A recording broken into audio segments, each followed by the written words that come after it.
Em 1555, é criado então um enclave francês na Baía de Guanabara, contando com aproximadamente 600 pessoas, chefiadas por Villegagnon.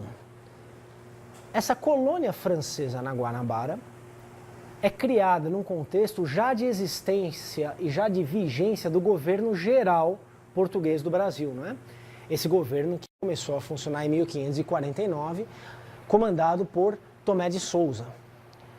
Em 1555, esse enclave francês, ele é uma demonstração de que o governo geral português, sediado na cidade de São Salvador, da Baía de Todos os Santos, ele é incapaz de coordenar, né, qualquer estratégia eficiente de manutenção do território costeiro, né, em favor de Portugal.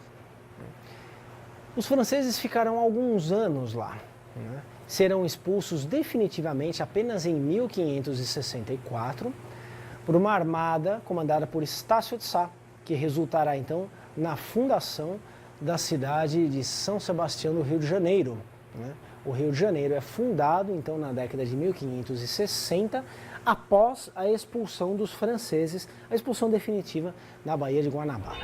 Alguns autores, como por exemplo Franck L'Estrange, afirmam que a experiência da França Antártica ela foi essencial, né, para a colonização do Canadá no começo do século XVII.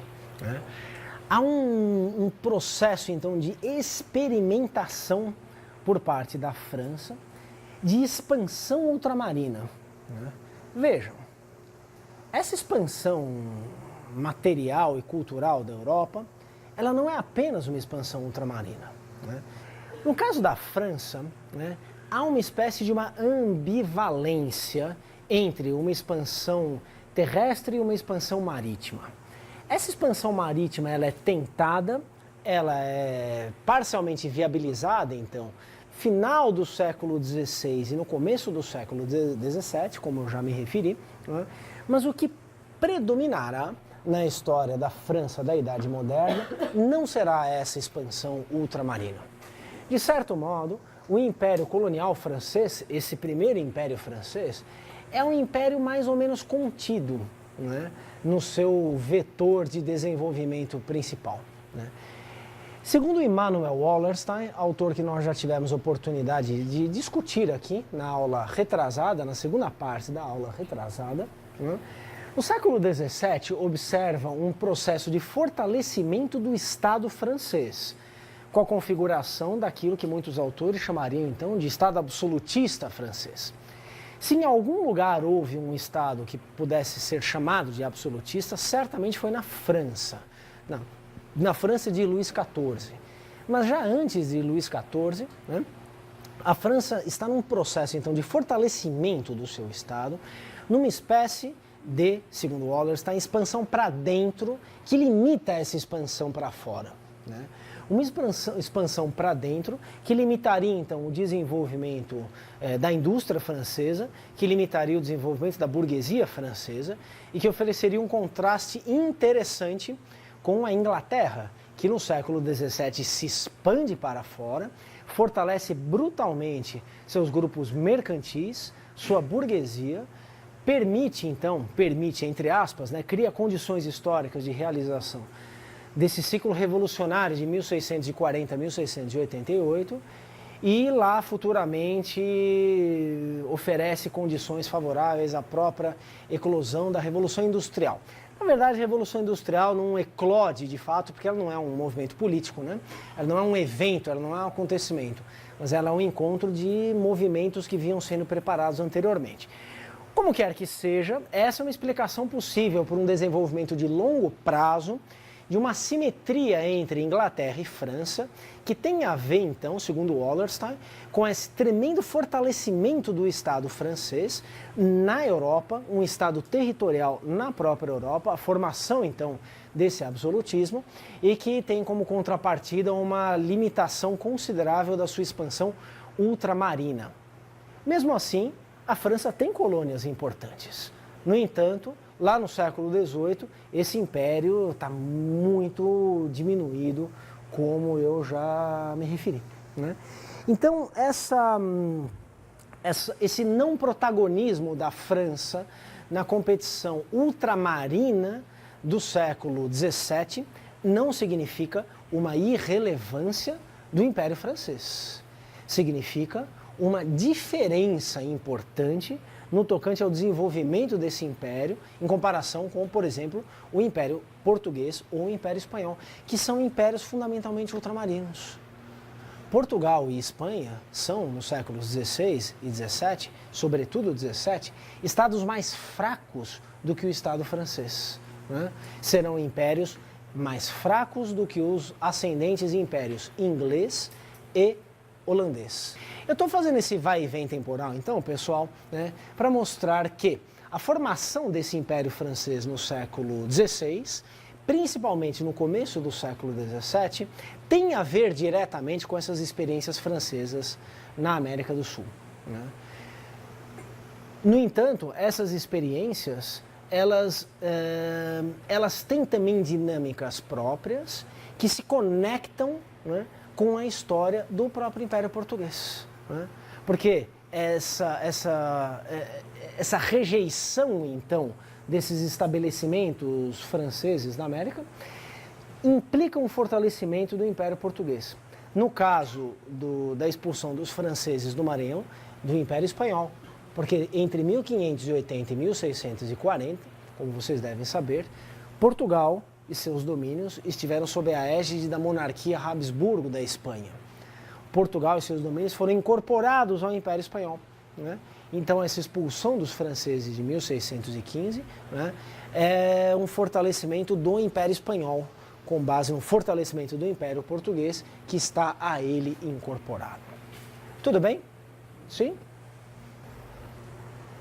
O que talvez seja uma última observação.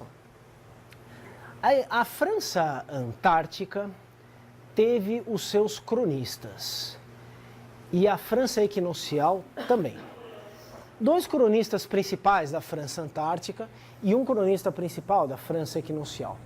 Primeiro, André Thevet, que escreveu As Singularidades da França Antártica, uma obra publicada em 1557, amplamente favorável à gestão de Villegagnon, na Baía da Guanabara, né?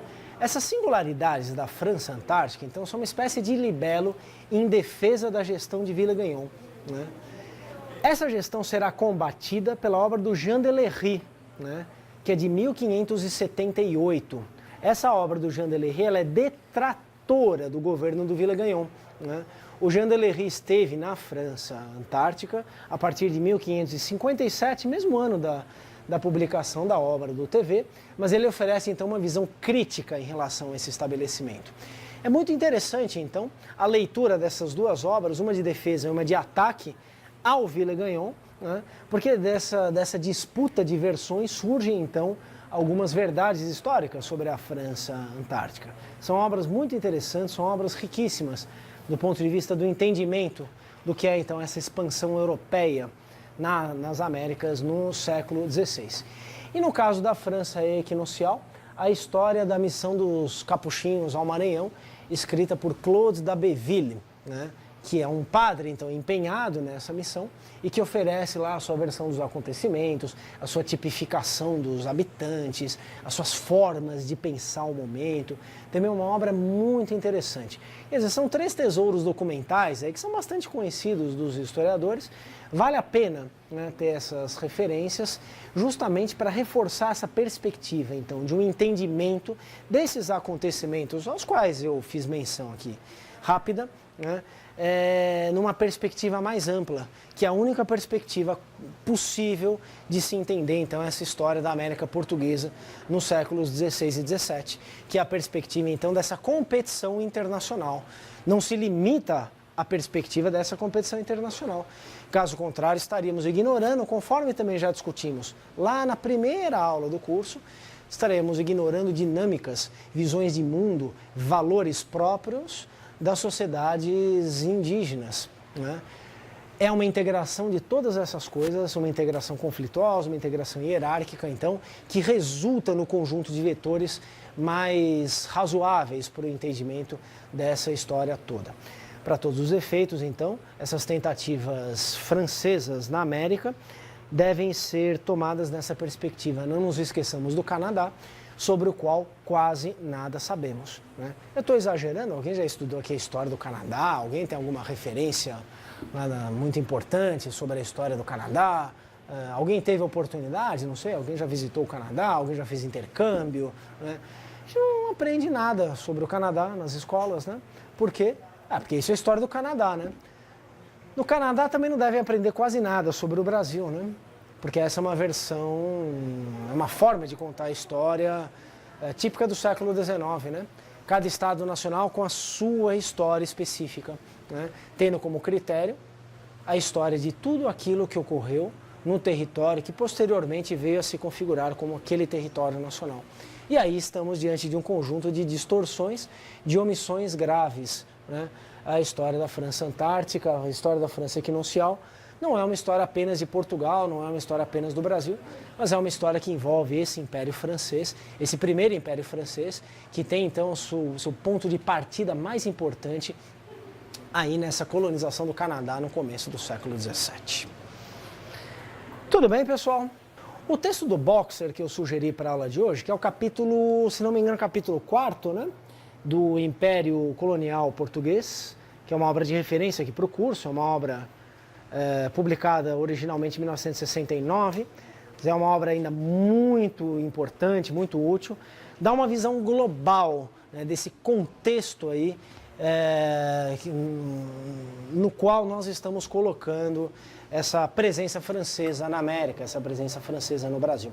Então a obra do Boxer, ainda que não analise especificamente isso, abre, né, esse conjunto de fatores a serem observados nesse contexto mundial, nesse contexto da expansão europeia. Essa disputa entre católicos e protestantes, ela se faz com base em tentativas de convivência pacífica, né, e elas têm alguns aspectos muito interessantes, né, que se reportam mesmo às estruturas dessas formas religiosas que são discrepantes até certo ponto, mas que são então, fundamentalmente as mesmas, né? No caso do catolicismo e do protestantismo. E isso explica então a chamada sinuca de bico em que se viu Villers-Gagnon numa série de ocasiões, né? Que foram também uma parte aí da sua incapacidade de consolidar esse estabelecimento francês na Guanabara, né? Pense no seguinte, os protestantes, o protestantismo diminuiu o caráter mágico do cristianismo em relação ao catolicismo, sem esvaziá-lo por completo. Todas as religiões possuem um caráter mágico, isto é, elas pretendem a manipulação do sobrenatural, elas pretendem então a atribuição de significados imanentes, importantes a fenômenos não explicáveis, né? Então, os protestantes recusam, por exemplo, os sacramentos católicos, não é verdade?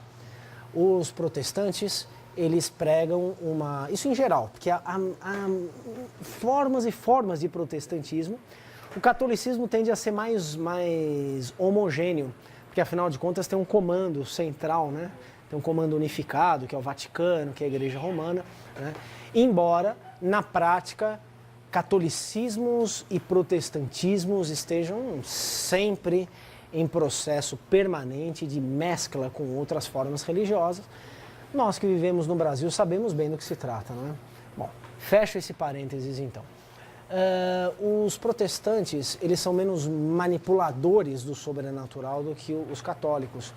Eles pretendem, então, uma mediação, a ausência de uma mediação, ou a inutilidade de uma mediação entre o homem e Deus, né? O homem se dirige diretamente a Deus, né? Ao contrário dos católicos, que tem uma série de hierarquias que organizam, então, o acesso do homem à divindade. Bem, Villers-Gagnon é de início cristão, ele é um cristão, se converte ao protestantismo. mas a sua conversão parece pouco convincente em alguns momentos.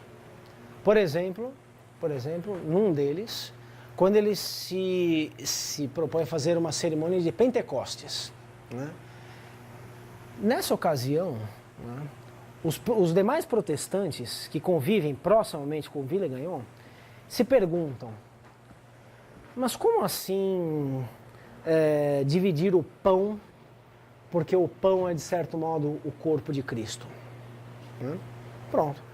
Aí está uma modalidade católica de imaginação sobrenatural, digamos. Né? O pão simboliza o corpo de Cristo. Então a divisão do pão é a oferta do corpo de Cristo. Aqueles que estão então comungando, né, da fé. Isso é católico, não é protestante. Villegagnon deveria ser protestante, mas se mostra nessa ocasião católico. E os protestantes se perguntam então: peraí, como que esse sujeito está querendo comer o corpo de Cristo e lá fora, depois da cerca, né, tem esses selvagens que estão comendo uns aos outros? É a mesma coisa. Interessante, né? Então o protestante aproxima o católico do selvagem. Quando estou falando que selvagem, claro que é um termo de época, não é um termo que goze da minha adesão, mas é um termo de época, né? Não há nenhum juízo de valor aí da minha parte. O católico é equiparado ao selvagem antropófago, né? Claro, porque um está comendo de fato, mas o outro está simbolizando que está comendo. Qual que é a diferença? Aqui um é de fato, o outro é símbolo, mas no fundo é a mesma coisa, né? Vejam que interessante, né? Quando as pessoas resolvem realmente se desentender, não faltam motivos para isso, né? Do ponto de vista do não religioso, um católico é muito parecido com um protestante, né? Ou do ponto de vista, enfim, de um muçulmano, o católico é muito parecido com um protestante, né? No entanto, ao longo da história, nós vemos as pessoas sempre se matando, ou frequentemente se matando por diferenças de ênfase, né, no culto às mesmas entidades, né? Bom, isso ganha então um peso, quer dizer, essa diferença entre um católico e um protestante diante do sacramento, diante da manipulação mágica do mundo, ganha ares específicos por se tratar de um contexto físico-social como o da América do Sul no século XVI. Com a presença, então, dessas criaturas abomináveis do ponto de vista europeu, que, dentre outras coisas, comem carne humana. Né? Então, é como se as guerras de religião elas estivessem recebendo um combustível da realidade americana. Né? É por isso, então, que os processos de colonização, os ensaios de colonização, antes deles, as primeiras presenças, então, dos europeus na América, devolvem à Europa experiências, formas de se pensar, formas de se comportar, né? Não há nenhum motivo para nós pensarmos que a América está sendo inteiramente criada pelos europeus, né? A América também está recriando a própria Europa, porque esse é um processo de globalização, é um processo, enfim, de expansão da economia mundo-europeia, como que é o Wallerstein. No fundo, é um processo de globalização.